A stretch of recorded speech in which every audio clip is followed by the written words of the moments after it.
everyone, this is Sarah, the Catholic Homemaker. Today I wanted to do another book review, and this one is on The Gentle Art of Swedish Death Cleaning, How to Free Yourself and Your Family from a Lifetime of Clutter by Margareta Magnusson, and she is Swedish, of course, by the way. So first of all, welcome to my channel to everyone, and for all those you who are new, consider subscribing to my channel so we can grow this community. Also hit the thumbs up button if you like this video, and consider sharing and commenting below so that more people can see this video. And also hit the notification bell for all notifications so you know when I post, which is every Monday at 12 noon Eastern Standard Time.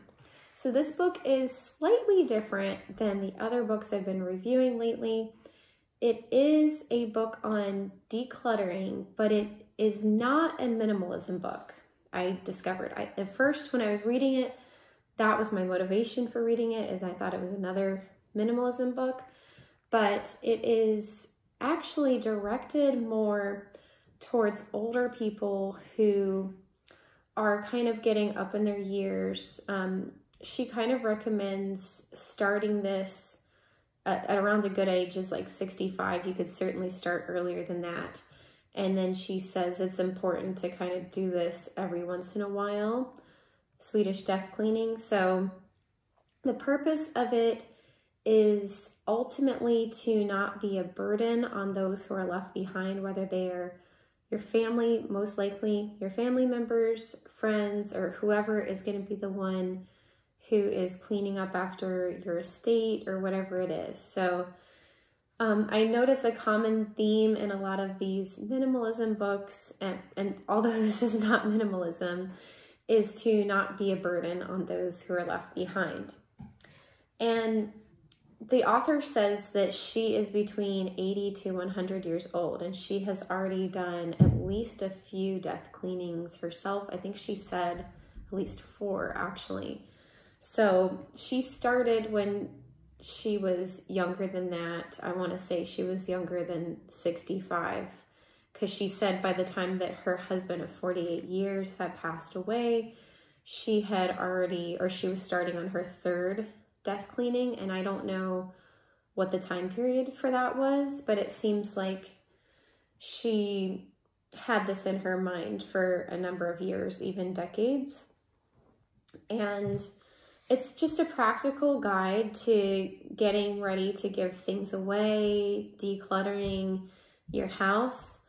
My only thing about this book is that it's, kind of similar to Marie Kondo's book in the sense that it's not like religious or anything. It's just from a practical perspective, and that's fine. That's the author says that she doesn't believe in the afterlife, but that's just my only thing. I was kind of looking for more to it than that, just like with my previous review on Not of This World, A Catholic Guide to Minimalism. I really appreciated that it was a religious perspective, and that was like the overall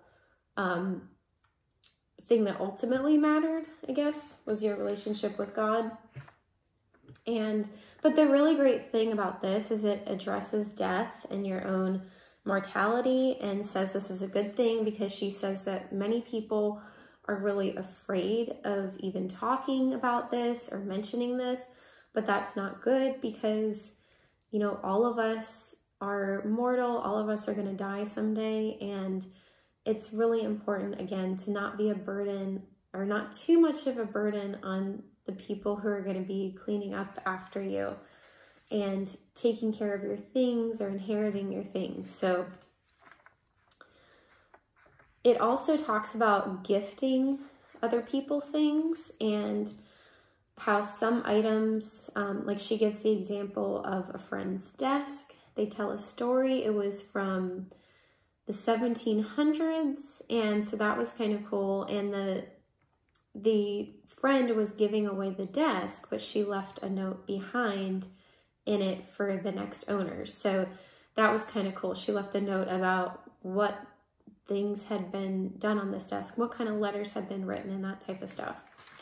So that was nice. And the other minimalism books I have read, too is when you are giving your things away, is that it might be blessing some other person, because right now it's not blessing you, it's taking your peace or your joy away. And so this book is also talking about they've served your purpose in your life, and maybe it will be a really nice purpose in somebody else's, or it might not necessarily be either, and you have to be okay with that, because there's nothing you can do once you're dead. It's like you're not going to care about that when you're dead.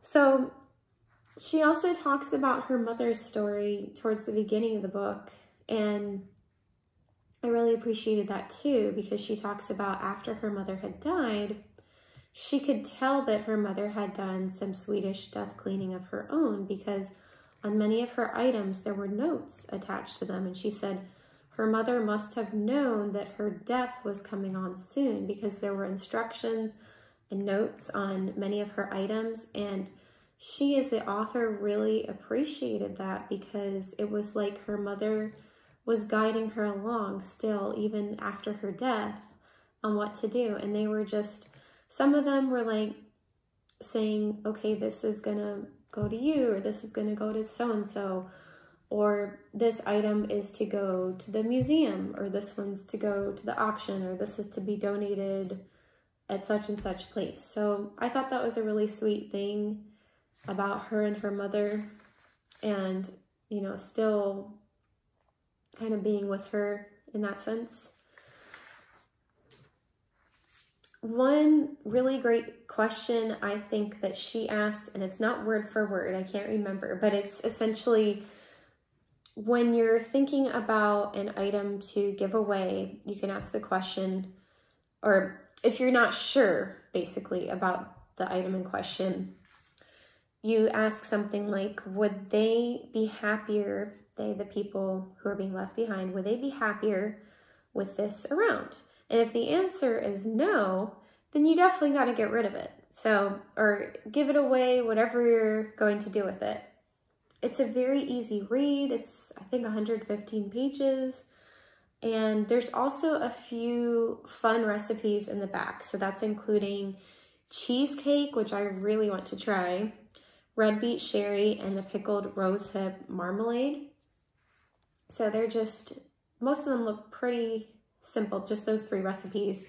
But the cheesecake one I definitely want to try, and I had no idea it was so simple to make cheesecake. I made cheesecake maybe once several years ago, and it was much more involved than that. So this one's a very simple one, and it looks very delicious, and you can have it savory or sweet. So you can either decide to add sugar or not, and they say, or she says, which type of things go well with the cheesecake based on if it's sweet or savory. So anyway, I hope you found my review to be helpful. Let me know what you think below, and I hope you have a wonderful week, and may God bless you and your families.